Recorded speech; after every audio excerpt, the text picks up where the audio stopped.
नमस्कार, मैं हूं आपके साथ प्रगति और आप देख रहे हैं टोटल टीवी। हरियाणा में 15 अक्टूबर को नई सरकार का शपथ ग्रहण होगा। नायब सिंह सैनी के साथ साथ दूसरी बार वो अपने पद में शपथ लेंगे। उनके साथ 12 मंत्री ऐसे होंगे जो पद की शपथ ले सकते हैं। अनिल विज को बड़ी जिम्मेदारी मिल सकती है।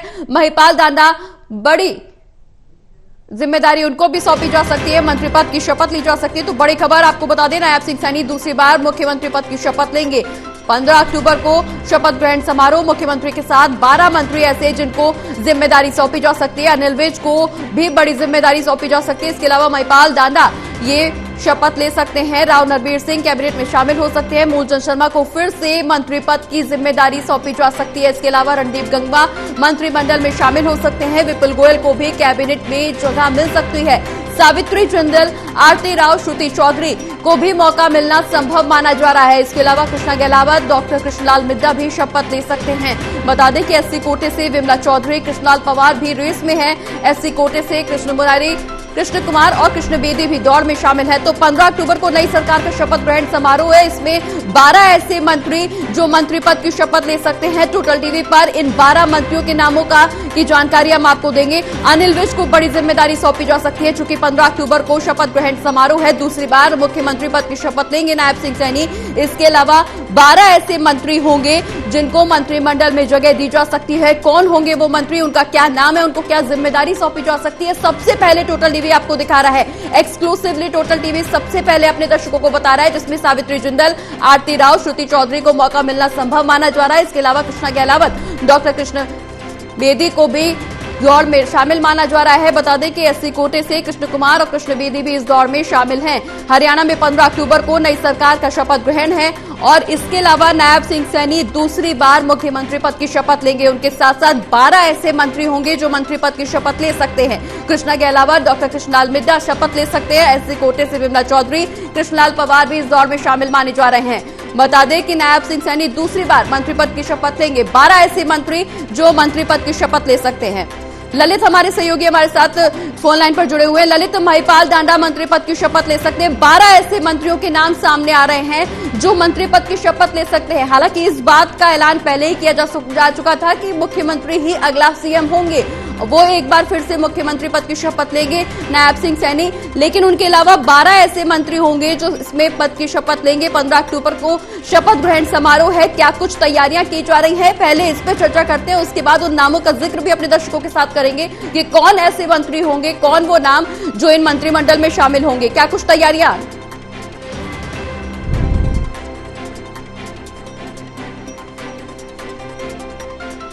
अब नायब सिंह सैनी सरकार का जो है शपथ ग्रहण समारोह होने जा रहा है। सबसे बड़ी दिलचस्प बात यह है कि जिस तरीके से नायब सैनी सरकार का शपथ ग्रहण समारोह होना है, उसमें अब सवाल सबसे बड़ा ये होता है कि आखिर मंत्री कौन कौन होंगे। क्या कितने पुराने मंत्री होंगे, कितने नए मंत्री होंगे, ये सारे सवाल हैं। और आज टोटल टीवी इन्हीं सवालों का जवाब देने के लिए यहाँ पर मौजूद है और मैं आपको बताऊंगा कि आखिर किन किन नामों पर जो है गंभीर रूप से चर्चा हो रही है, किन किन नामों की प्रबल संभावना है कि वो आखिर हरियाणा की तीसरी सरकार, भारतीय जनता पार्टी की तीसरी सरकार होगी ये, जिसमें कि वो कैबिनेट का एक तरह से कैबिनेट मंत्री बनेंगे जो मंत्री हैं। सबसे पहले बात शुरू करते हैं, नायब सिंह सैनी सरकार के मुखिया होंगे, सरकार के मुख्यमंत्री होंगे। इसके बाद आते हैं सीनियरिटी के क्रम में, तो सबसे बड़ा नाम आता है अनिल विज का। जी प्रगति, अनिल विज का नाम एक ऐसा नाम है जो कि अगर देखा जाए तो इससे पहले कई बार जो है उनकी ओर से जो है सीएम पद को लेकर इच्छाएं जताई जा चुकी हैं। तो अब सवाल ये होता है कि क्या उनको कैबिनेट मंत्री बनाया जाएगा, क्या उन्हें स्पीकर पद दिया जा सकता है, क्या उनके अनुभव का इस्तेमाल पार्टी कहीं और भी कर सकती है। तो ये जो सारे फैसले हैं, क्योंकि अनिल विज एक तरह से कहा जाए जितने सीनियर नेता हैं उतनी ही बार वो जीत कर भी आए हैं, तो उनका कद पार्टी में काफी बड़ा है। तो ऐसे में पार्टी उनको कहाँ एडजस्ट करती है, ये तो जो है अनिल विज का नाम जो है वो आला कमान ही तय करेगा कि आखिरकार उनको कहाँ एडजस्ट करना है। अब आते हैं बात दूसरे नंबर पर कि दूसरे नंबर में हम देखें तो अगर सीनियरिटी के क्रम में महिपाल दांडा एक ऐसा नाम है जो कि पिछले लगातार 2-3 बार से जीतते हुए आ रहे हैं, तो ऐसे में कैबिनेट मंत्री उन्हें बनाया जा सकता है। इसके बाद आता है मूलचंद शर्मा जो कि पिछली सरकार में भी मंत्री थे, उनका भी नाम आ रहा है कि कि मूलचंद शर्मा को एक बार फिर से मंत्री बनाया जा सकता है। तो ये जो है, ये 4 चेहरे अगर देखा जाए तो हरियाणा सरकार में जो है प्रमुख तौर पर शामिल हो सकते हैं। बिल्कुल ललित, जिस तरह से जिक्र किया जा रहा है, ये इन 4 बड़े नामों का जिक्र आप कर रहे हैं। इसके अलावा सावित्री जिंदल, ये भी एक ऐसा बड़ा नाम है जो निश्चित तौर पर देश की सबसे अमीर महिला, और चुनाव से पहले इनका नाम काफी चर्चा में था, और अब इनका समर्थन जब बीजेपी को मिला तो निश्चित तौर पर अब ये माना जा रहा है कि इनको कोई अहम पद सौंपा जा सकता है पार्टी की तरफ से। बिल्कुल आपने सही कहा कि सावित्री जिंदल भी, अगर महिला कोटे की बात की जाए तो उसमें एक प्रबल नाम है। सावित्री जिंदल वो नाम है जो कि नवीन जिंदल, जो कि भारतीय जनता पार्टी के सांसद हैं, उनकी माताजी हैं। और अगर मैं आपको बताऊं तो वो भारतीय जनता पार्टी का टिकट मांग भी रही थी, लेकिन बावजूद उसके हुआ ये कि टिकट उनको नहीं मिला और उनकी जगह पर किसी दूसरे उम्मीदवार को टिकट मिल गया। और दूसरे उम्मीदवार को टिकट मिलने के बाद स्थिति ये पैदा हुई कि आखिरकार जीत सावित्री जिंदल गई। तो सावित्री जिंदल की सीनियरिटी का अंदाजा तो आप इस बात से लगा सकते हैं कि खुद धर्मेंद्र प्रधान, जो कि चुनाव प्रभारी हैं, जिनसे लोग मिलने के लिए बेताब रहते हैं, वो धर्मेंद्र प्रधान जो है अपनी पूरी टीम के साथ जो है, जब सावित्री जिंदल के समर्थन की बात आई थी तो वो उनसे मुलाकात करने के लिए गए थे। और उसके बाद सावित्री जिंदल ने मीडिया में आकर ये कहा था कि उनका पूरा समर्थन जो है भारतीय जनता पार्टी की तीसरी सरकार को रहेगा। तो यानी कि 3 के 3 निर्दलीयों का भी समर्थन जो है भारतीय जनता पार्टी जुटा चुकी है। तो ये बताने का ये मतलब था कि सावित्री जिंदल की सीनियरिटी कितनी बड़ी है। तो उनका भी मंत्रिमंडल में एक तरह से नाम पक्का माना जा रहा है। अब रही बात दूसरे युवा चेहरों में, तो युवा चेहरों में जहां तक बात आती है उसमें बड़ा नाम है आरती राव, बिल्कुल, दूसरा बड़ा नाम है श्रुति चौधरी। ये 2 ऐसे नाम हैं जो कि बड़े नाम हैं। और आरती राव को लेकर अगर देखा जाए तो गणित जो सूत्र हैं वो ये बता रहे हैं कि क्योंकि राव इंद्रजीत सिंह के पूरे अहिरवाल में, इस अहिरवाल में जो कि गुड़गांव से शुरू होता है और वहाँ महेंद्रगढ़ भिवानी तक लगता है, उस अहिरवाल में तकरीबन भारतीय जनता पार्टी 8 सीटें जीतने में कामयाब हुई है। तो 8 सीटों को लेकर जो है भारतीय जनता पार्टी का जो श्रेय है वो राव इंद्रजीत सिंह के सिर पर बत्ता है उसका सेहरा। तो ऐसे में माना जा रहा है कि बतौर तोहफे में आरती को जो है मंत्री पद दिया जा सकता है। तो अगर आरती का नाम इसमें देखा जाए तो वो एक प्रमुख नाम है। दूसरा श्रुति चौधरी, जो कि किरण चौधरी की बेटी है, कि वो भी लगातार जो है इन दिनों सक्रिय है। और आरती जो है श्रुति जो है वो तोशाम से विधायक बनकर आई है, तो उनका भी नाम प्रबल तौर पर देखा जा रहा है। तो अब देखना ये होगा कि महिला कोटे में ये प्रमुख नाम है जिनको की विचार कर रही है बिल्कुल ललित। इसके अलावा कृष्णा गहलावत, डॉक्टर कृष्णलाल मिड्डा का नाम भी यहाँ पर चर्चा में है। कृष्णा गहलावत भी चुनावी समय में काफी इनका नाम तेजी पकड़ते हुए, धार पकड़ते हुए नजर आया। इसके अलावा डॉक्टर कृष्णलाल मिड्डा भी, इनका भी प्रचार जोर शोर से देखने को मिला। तमाम यहाँ पर दिग्गज नेता पहुंचे हरियाणा में, तमाम उम्मीदवारों के समर्थन में वोट की अपील की गई। लेकिन अब आखिरकार सैनी सरकार दोबारा से यहाँ पर बन रही है। मुख्यमंत्री तो नायब सिंह सैनी ही होंगे, लेकिन 12 वो नाम जिनका हम जिक्र कर रहे हैं, टोटल टीवी अपने दर्शकों को उन 12 नामों का खुलासा कर रहा है जो जिनको मौका दिया जा सकता है, इस मंत्रिमंडल में शामिल किया जा सकता है। ये एक अपने आप में चर्चा का विषय है, क्योंकि अब तीसरी बार सरकार बनाना अपने आप में इतिहास, हरियाणा में यहाँ पर बीजेपी की तरफ से इतिहास रचा गया। तीसरी बार एक ही पार्टी ने तीसरी बार सरकार बनाई, लगातार वही सरकार। और अब ये मंत्रिमंडल अपने आप में अहम होता जा रहा है, क्योंकि सबकी नजरें इस मंत्रिमंडल में है, क्योंकि निश्चित तौर पर हरियाणा का विकास इसी मंत्रिमंडल के हाथ में।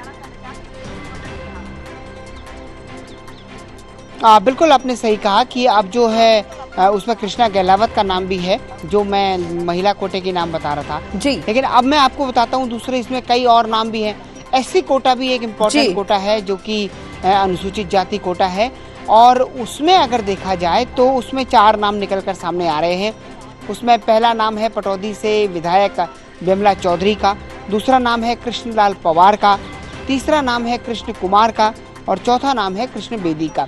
तो ये 4 नाम ऐसे हैं जो कि प्रमुख तौर पर ये माना जा रहा है कि इनमें से एक कोई बड़ा चेहरा जो है सरकार में शामिल हो सकता है, या 2 चेहरों को भी सरकार में जगह दी जा सकती है। तो ये भी एक बड़े नाम है। इसके अलावा अगर देखा जाए तो डॉक्टर कृष्णलाल मिड्डा, उनका भी नाम प्रमुख तौर पर सरकार को लेकर कैबिनेट मंत्री में किया जा रहा है। साथ ही रणवीर गंगवा भी एक नाम है जो कि इस बार के लिए मंत्री पद के प्रबल दावेदार माने जा रहे हैं। और एक सिचुएशन में आपको और बताना चाहता हूं कि राव नरबीर सिंह और विपुल गोयल, ये दो नाम ऐसे हैं जिनको भी इन दोनों को भी मंत्री पद में कंसिडर किया जा रहा है। अब आप प्रगति, मैं आपको ये बताना चाहूंगा कि आखिर इनका नाम कंसिडर क्यों किया जा रहा है। इनका नाम कंसिडर इसलिए किया जा रहा है क्योंकि ये दोनों लोग 2014 में जो सरकार बनी थी उस 2014 की सरकार में ये दोनों लोग मंत्री थे। उसके बाद भारतीय जनता पार्टी के आला कमान ने ये फैसला लिया कि 2019 के चुनाव में इनको टिकट ना दिया जाए। बावजूद टिकट ना मिलने के दोनों लोगों ने पार्टी के साथ मेहनत की और पार्टी के साथ कंधे से कंधा लगाकर चुनाव लड़ा और उसका नतीजा ये हुआ कि बादशाहपुर से तो भले भी भारतीय जनता पार्टी हार गई थी पिछला चुनाव, लेकिन दूसरा जो है फरीदाबाद वाला विपुल गोयल की सीट थी, वहां से भारतीय जनता पार्टी जीत गई थी। तो दोनों ने काफी मेहनत की और दोनों पार्टी के साथ रहे और इस बार अब पार्टी ने उनको टिकट दिया और दोनों जीत कर भी आए हैं। तो ऐसे में माना जा रहा है कि राव नरबीर सिंह और विपुल गोयल दोनों को जो है इस बार फिर से मंत्री पद दिया जा सकता है। बिल्कुल ललित, राव नरबीर सिंह और विपुल गोयल की बात करें तो ये वफादार नेताओं में शुमार हैं पार्टी के और शायद यही वजह है कि पार्टी इनको एक बार फिर से मौका देने की फिराक में है और उम्मीद यही जताई जा रही है कि इस बार मंत्रिमंडल में जिन नेताओं का नाम शामिल किया जाएगा निश्चित तौर पर वो हरियाणा को विकास के पथ पर अग्रसर करवाएंगे। लेकिन इस बीच जिस तरह से समीकरण में अगर हम जानने की कोशिश करें तो जिन 12 मंत्रियों का नाम यहाँ शामिल किया गया है, जिस तरह से लगातार विपक्ष जातीय समीकरण को लेकर के बीजेपी पर चुनाव से पहले भी हमलावर रहा है, शायद यही वजह है कि इसी को साधने की कोशिश में यहाँ पर ये मंत्रिमंडल का नाम सामने आया है कि शायद इन मंत्रियों को शामिल किया जा सकता है। मंत्रियों में जाति समीकरण को साधते हुए इस मंत्रिमंडल का गठन किया जाना है। देखिए प्रगति, आप किसी भी राज्य में सरकार बनाने का एग्जाम्पल देख लीजिए। अब वो कांग्रेस पार्टी सरकार बनाए, भारतीय जनता पार्टी सरकार बनाए या कोई भी दूसरी पार्टी सरकार बनाए, जातिगत समीकरणों को कोई भी नजरअंदाज नहीं कर सकता है। हर सरकार में ये जातिगत समीकरण साधे जाते हैं और जो पार्टी सरकार बनाती है वो इन आरोपों का जवाब देती है और जो पार्टी सरकार में नहीं होती है वो इनका आरोप लगाती है। तो ये एक सेट पैटर्न है भारतीय राजनीति का, जहाँ पर ये अक्सर देखने को मिलता है कि इस तरीके की राजनीति होती है जिसमें जातिगत समीकरण होते हैं। और अगर आप देखें टिकट बंटवारा देख लें या दूसरे कोई अलॉटमेंट्स देख लें तो वहाँ पर भी इन सारी चीज़ों का ध्यान रखा जाता है। तो 36 बिरादरी को साथ लेकर चलने वाली बात है और सारी पार्टियां ये काम करती हैं और इसमें कोई बहुत बड़ा ये इशू कभी बनता भी नहीं है। जिस दिन सरकार बनती है उसी दिन होता है। बाकायदा कई बार तो पार्टियां ये कहती हुई देखी जाती है कि उस तबके को आपने ध्यान में नहीं रखा, उस वर्ग को आपने ध्यान में नहीं रखा, उसका कोई प्रतिनिधि इसमें शामिल नहीं किया गया, यानी कि उस समाज को आपने वंचित कर दिया मंत्रालय से। तो ये भी एक बात होती है राजनीति में। तो ये कोई बहुत बड़ा आरोप नहीं है प्रगति। जी बिल्कुल ललित, हालांकि आरोप बड़े नहीं हैं, लेकिन जिस तरह से नए मंत्रिमंडल को लेकर के चर्चाएं की जा रही हैं, जिस तरह से नाम सामने आ रहे हैं, अगर इनकी जिम्मेदारियों का जिक्र करें तो सावित्री जिंदल हो गई या कृष्णा गहलावत हो गई या इसके अलावा एससी कोटे से विमला चौधरी की बात करें, इस बार महिलाओं को जगह दी गई है, महिलाओं को शामिल किया जा रहा है। इन महिलाओं पर क्या कुछ जिम्मेदारी सरकार की तरफ से सौंपी जा सकती है अगर इनको मंत्रिमंडल में जगह मिलती है तो? जी बिल्कुल, आपने सही। एक प्रगति अपना एक बार सवाल फिर से दोहराइए। बिल्कुल ललित, जिस तरह से महिलाओं को इस मंत्रिमंडल में शामिल करने का जिक्र किया जा रहा है, इन महिलाओं पर क्या जिम्मेदारी सौंपी जा सकती है? क्योंकि अगर हम श्रुति चौधरी की बात करें, आरती राव की बात करें तो ये युवा नेता में शुमार है। श्रुति चौधरी हाल ही में कांग्रेस से बीजेपी में शामिल हुई अपनी मां के साथ में। चुनाव से पहले काफी यहाँ उथल पुथल भी देखने को मिली। तो अगर पार्टी ने इनके नाम का यहाँ पर अनुमान लगाया जा रहा है कि इनको मंत्रिमंडल में यहाँ पर शामिल किया जा सकता है, तो क्या कुछ जिम्मेदारी पार्टी की तरफ से इनको सौंपी जा सकती है? देखिए, जिम्मेदारी तो जब मिलेगी या तो उनको पार्टी में कैबिनेट मंत्री बनाया जाएगा, तो कैबिनेट मंत्री के तौर पर अगर देखा जाए तो फिर मंत्रालयों का अलॉटमेंट करना तो वो एक तरह से सीएम का विशेषाधिकार होता है जी। लेकिन क्योंकि जैसे मैं आपको बताऊं, राव नरबीर सिंह जो हैं वो पिछली बार पीडब्ल्यूडी मंत्री बने थे 2014 की सरकार में, तो उनकी प्राथमिकता होगी कि पीडब्ल्यूडी मंत्रालय को वो फिर से लें। माफ कीजिएगा जी। पिछले चुनाव में हमने देखा था, इस चुनाव में हमने देखा कि कई जगह राव नरबीर सिंह ने अपने चुनाव प्रचार के दौरान एक बात कही। उन्होंने कहा कि 2017 में हीरो होंडा चौक में पानी भर गया था जी। तो पानी भरने के दौरान जो है वो खबर बड़ी इंटरनेशनल तौर पर बनी। वो उसको अपनी एक उपलब्धि बताते हैं कि जो हीरो होंडा चौक है वहाँ पर पानी भरने की समस्या अब नहीं होती है, उन्होंने एक ड्रेन बनाया है। तो उनका अनुभव है पीडब्ल्यूडी में, तो उनकी इच्छा ये रहेगी कि उनको एक बार फिर से मिले ये विभाग लेकिन ये पूरा सीएम का प्रोवोगेटिव है। महिपाल ढांडा जो कि पिछली बार पंचायती मंत्री थे, इस बार उनकी तमन्ना होगी कि उन्हें भी कोई बड़ा पद मिले। तो ऐसे में अब किसको आला कमान क्या पद देता है, क्या पार्टी तय करती है, ये थोड़ा आने वाला समय बताएगा। लेकिन ललित, इतनी बात है कि श्रुति चौधरी और नेता को कौन सा पद मिलेगा, कौन सी जिम्मेदारी सौंपी जाएगी, ये एक अब अपने आप में देखने का दिलचस्प विषय बनता जा रहा है। लेकिन इस बीच चर्चा इस बात की भी कि सरकार की अगली रणनीति क्या होगी, क्योंकि अभी तक चुनावी फतेह को लेकर के तमाम स्ट्रेटेजीज बनाई जा रही थी और ये स्ट्रेटेजीज कामयाब भी हुई। हरियाणा में एक बार फिर से पीएम मोदी के नेतृत्व में यहाँ पर सरकार बीजेपी की बनने जा रही है। नायब सिंह सैनी मुख्यमंत्री होंगे। 12 ऐसे मंत्रियों के नामों का हम जिक्र कर रहे हैं जो मंत्रिमंडल में शामिल किए जा सकते हैं। लेकिन आगे की रणनीति क्या, चूंकि विकास के मुद्दे को ध्यान में रखते हुए वोट मांगा गया, विकास के मुद्दे को ध्यान में रखते हुए कई ऐसे विधानसभा सीटें जहां पर जनता ने वोट किया। लेकिन अब आगे क्या कुछ रणनीति सरकार की तरफ से होगी, राज्य सरकार किन मुद्दों पर अब आगे फोकस करते हुए बढ़ती हुई नजर आएगी। देखिए, इस बार जो राज्य का सबसे बड़ा मुद्दा होगा, क्योंकि सड़क, बिजली, पानी, स्वास्थ्य, ये कई सारे ऐसे विषय हैं जो कि जिन पर बुनियादी तौर पर काम किया जाना है। तो ऐसे में सरकार जो है सबसे पहले तो इन बुनियादी मामलों को लेकर करेगी। इसके बाद भारतीय जनता पार्टी की ओर से एक बड़ा एजेंडा और भी है, जिसमें उसने कहा है कि वो महिलाओं को 2100 रुपये देने का काम करेगी। तो उस प्रॉमिस को भी पूरा करना है, ताकि कहीं ऐसा ना हो कि जिस तरीके से भारतीय जनता पार्टी कांग्रेस पर निशाना साधती है कि ये पार्टी वादे तो करती है लेकिन वादे पूरे नहीं करती है, कहीं ऐसा आरोप कांग्रेस भारतीय जनता पार्टी पर ना लगाने लगे। इसलिए भारतीय जनता पार्टी को राज्य के खजाने का मैनेजमेंट कुछ ऐसा बिठाना है जिससे कि वो दोनों जो है काम इनको पूरे कर सकें। साथ ही सरकार बुनियादी खर्च के तौर पर अगर देखा जाए तो दक्षिण हरियाणा की ये मांग रही है कि उसको उसके द्वारा दिए जाने वाले रेवेन्यू का कम से कम 10% मिलना चाहिए। और अब अगर सरकार वहाँ पर 10% खर्च नहीं होता है तो ये उनके साथ अन्याय है।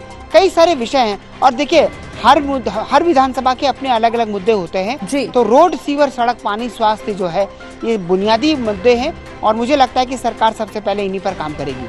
बिल्कुल ललित, बुनियादी मुद्दों को ध्यान में रखते हुए सरकार अपने आगे का कार्यकाल बनाती हुई नजर आएगी, आगे अपने पद को अग्रसर करेगी। लेकिन इस बीच चर्चा इस बात की भी हो सकती है, क्योंकि निश्चित तौर पर अनिल विज की तरफ से मुख्यमंत्री के पद की दावेदारी की जा रही थी चुनाव से पहले भी और वोटिंग के दौरान भी। वो चुनाव के दौरान भी इस बात का जिक्र करते हुए नजर आए कि अगर मुझे मुख्यमंत्री की कमान सौंपी जाती है, मुझे राज्य की कमान सौंपी जाती है, तो हरियाणा की तस्वीर और तकदीर बदलेगी। लेकिन जिस तरह से अनिल विज का नाम सामने आ रहा है, कुछ इन्हें अहम पद सौंपा जा सकता है, अहम जिम्मेदारी सौंपी जा सकती है, मंत्रिमंडल में शामिल होंगे। क्या इस मंत्रिमंडल में जिम्मेदारियों का जब निर्वहन को लेकर के फैसला किया जाएगा, क्या उस दौरान कुछ पैसोपेश की स्थिति बनती हुई नजर आ सकती है, क्योंकि तमाम दावेदारी मुख्यमंत्री पद को लेकर के भी की जा रही है। क्या उस दौरान कुछ उथल पुथल भी पार्टी में देखने को मिल सकती है?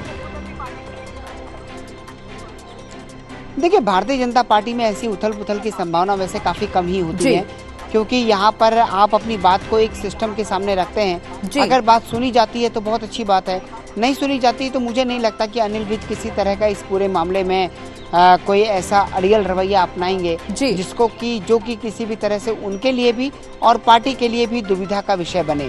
तो ऐसे में क्योंकि एक अच्छी सरकार आई है, कंफर्टेबल मेजोरिटी आई है, तो उसमें कई बार ऐसे भी चीजें हमने देखी है कि जहाँ पर ये कहा जाता है कि फिलहाल आप इन चीजों में काम करिए, लेकिन बाकी चल के इसको और बेटर किया जा सकता है। तो पार्टी के सामने कई तरह के ऑप्शन होते हैं और इस बार जो कि अनिल विज के सामने कोई ऐसा बहुत बड़ी स्थिति भी नहीं है कि वो कुछ बहुत अच्छा बार्गेन कर सकते हैं। वो जीते हैं, वो अच्छी बात है, वो सीनियर हैं, वो भी बहुत अच्छी बात है, लेकिन अब किस तरीके से वो अपनी बात को रखते हैं, क्या आगे होने वाला है, ये तो भविष्य ही बताएगा। लेकिन मुझे नहीं लगता कि उनकी राजनीति को देखते हुए कि वो किसी तरह से कोई इस मामले को लेकर कोई बहुत बड़ा कलह होने वाला है या किसी तरह की तनातनी होने वाली है। बिल्कुल ललित, अगर कलह के अलावा जिक्र करें तो जिस दौरान उम्मीदवारों के नामों का ऐलान हुआ उस दौरान भी पार्टी में बगावत देखने को मिली, लेकिन नतीजे जब आए तो बीजेपी के पक्ष में आए। तो जिस तरह से इन 12 लोगों के नामों का जिक्र चल रहा है, 12 मंत्रियों के नामों का जिक्र चल रहा है कि इन्हें मंत्रिमंडल में शामिल किया जा सकता है, तो निश्चित तौर पर ये 12 वो नाम होंगे जिन पर काफी सोच विचार विमर्श करके मोहर लगाई जाएगी। बिल्कुल, देखिए, भारतीय जनता पार्टी में जब कभी भी इस तरह के फैसले लिए जाते हैं तो बड़े आला कमान के स्तर पर ही लिए जाते हैं। जैसे मान लीजिए मुख्यमंत्री का फैसला है तो वो पार्लियामेंट्री बोर्ड लेता है, मंत्रिमंडल का फैसला है तो वो राज्य की समन्वयक समिति जो है वो लेती है, और इसके अलावा केंद्र के बड़े नेता लेते हैं, जिसमें राष्ट्रीय अध्यक्ष जेपी नड्डा, अमित शाह, प्रधानमंत्री नरेंद्र मोदी, तो इन सभी के विचार लिए जाते हैं और उसके बाद ही तय होता है। तो आखिरकार जो भी लिस्ट बनेगी उसमें राष्ट्रीय संगठन की भी मंजूरी होगी और उसके बाद प्रदेश संगठन की भी मंजूरी होगी, और मुझे नहीं लगता कि किसी तरह का कोई कलेश या किसी तरह का कॉन्फ्लिक्ट कोई देखने को मिलेगा। मुझे लगता है कि 15 तारीख को जो शपथ ग्रहण समारोह होना है उसकी तैयारियां भी बड़ी भव्य तरीके से चल रही हैं परेड ग्राउंड में, और उसके अलावा जो है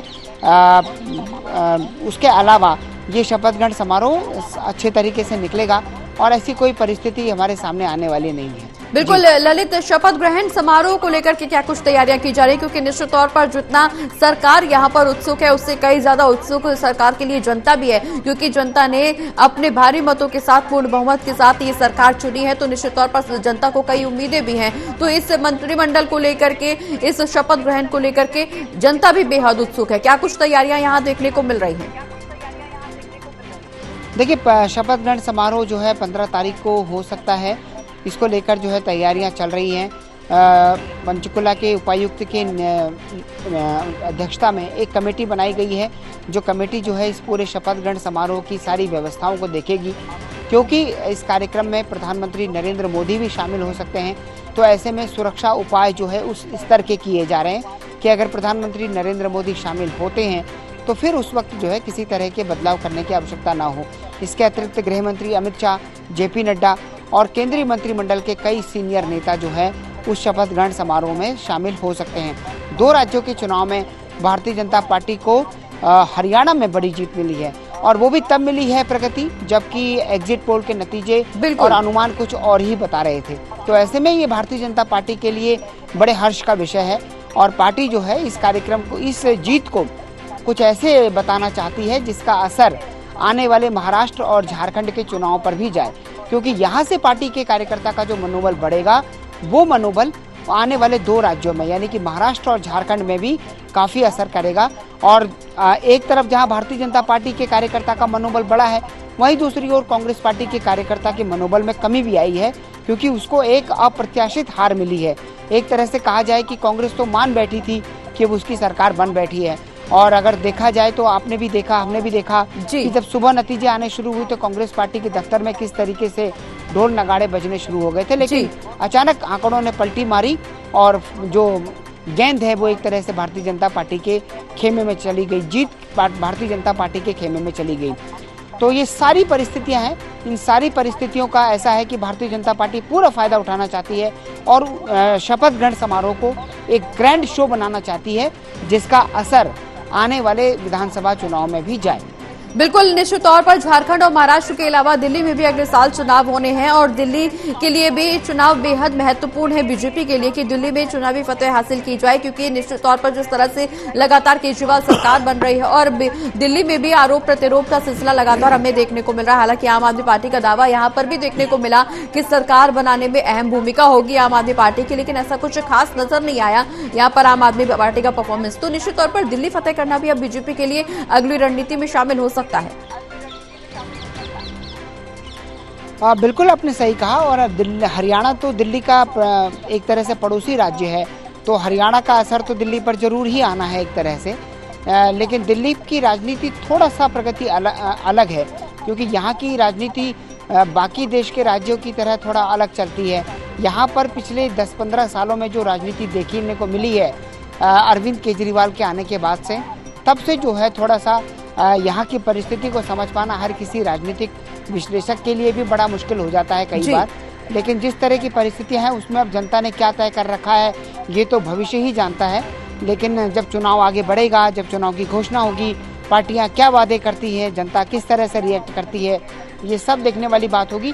लेकिन आपने बिल्कुल ठीक कहा कि हरियाणा का असर दिल्ली पर भी जरूर पड़ेगा, और दिल्ली और हरियाणा में तो एक तरह से कहा जाए कि बहन बेटी का नाता है कि यहाँ के जो लोग हैं दिल्ली के, वो पड़ोसी हरियाणा में भी वहाँ बेटियाँ ब्याही जाती हैं और यहाँ भी वहाँ की बेटियाँ आती हैं। तो कुल मिलाकर अगर देखा जाए तो काफ़ी क्लोजेस्ट असर पड़ने की संभावना है इस राज्य पर।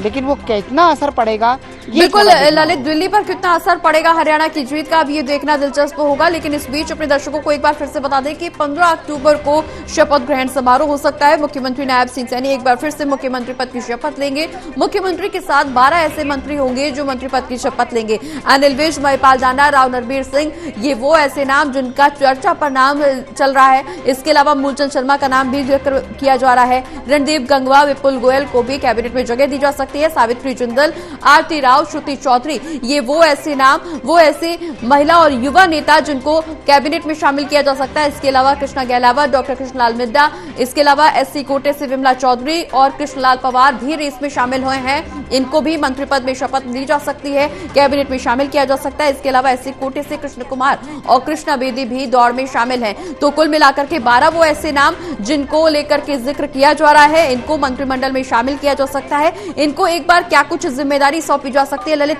बिल्कुल कम शब्दों में अपने दर्शकों को एक बार फिर से बताइए।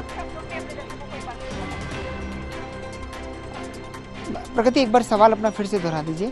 बिल्कुल ललित, जिस तरह से 12 ऐसे नामों का जिक्र किया जा रहा है जिसमें युवाओं को एससी कोटे से और महिलाओं को शामिल किया जा रहा है, क्या कुछ इन्हें जिम्मेदारी सौंपी जा सकती है? अनिल विज और आरती राव, इसके अलावा कृष्णलाल मिड्डा, तमाम ऐसे नाम जिनका नाम चर्चा में है, इनको क्या कुछ जिम्मेदारी सौंपी जा सकती है? हाँ बिल्कुल, देखिए कई जिम्मेदारियां सौंपी जा सकती हैं। वैसे सामान्य तौर पर हमने देखा है कि महिला जो अधिकारी होते हैं, महिला जो मंत्री होते हैं, उन मंत्रियों को जो है सामान्य तौर पर महिलाओं से जुड़े महिला विकास और दूसरे प्रमुख विषय दिए जाते हैं, उनको दिया जा सकता है। इसके अलावा क्योंकि आरती राव अभी नई विधायक बनी है, तो ऐसे में उनके पास मुझे नहीं लगता कि कोई बहुत बड़ी जिम्मेदारी आएगी, लेकिन फिर भी उनको जो है, क्योंकि उनका फर्स्ट कार्यकाल रहेगा, अगर पार्टी उनको कैबिनेट में इंडक्ट करती है तो आप ये समझ कर चलिए कि उनको फिलहाल जो है महिला विकास जैसा और पंचायती राज, इस तरह के जो मंत्रालय हैं वो जरूर दिए जा सकते हैं। इसके अलावा अगर देखा जाए श्रुति चौधरी हैं, उनको अगर कैबिनेट में लिया जाता है तो उनके लिए भी कुछ इस तरह का सामाजिक वेलफेयर का जो मामला है, मंत्रालय है, उसको उनको दिया जा सकता है। बिल्कुल ललित, महिलाओं को, युवा नेताओं को इस बार मंत्रिमंडल में शामिल किया जा रहा है। इसके अलावा जो काफी वरिष्ठ नेता हैं उनको भी मंत्रिमंडल में जगह दी जा सकती है। इस बात का जिक्र किया जा रहा है। 12 ऐसे नाम जिनका हम जिक्र कर रहे थे जिनको मंत्रिमंडल में जगह मिल सकती है। 15 अक्टूबर को शपथ ग्रहण समारोह, हालांकि अब देखना ये दिलचस्प होता जा रहा है कि ये 15 अक्टूबर को जो शपथ ग्रहण समारोह होगा, कौन से ऐसे मंत्री होंगे, ये जो नाम है क्या इन्हीं पर मोहर लगेगी या इसमें भी कुछ फेरबदल हो सकता है। हालांकि टोटल टीवी 12 ऐसे एक्सक्लूसिव नाम आपको बता रहा है जिनको मंत्रिमंडल में शामिल किया जा रहा है। क्या कुछ इनको जिम्मेदारियां सौंपी जाएंगी, ये अब देखने का विषय बनता जा रहा है। बहुत बहुत शुक्रिया ललित, ये तमाम जानकारी हमारे दर्शकों तक पहुंचाने के लिए। एक छोटे से ब्रेक के लिए रुक रहे हैं, जल्द होंगे हाजिर।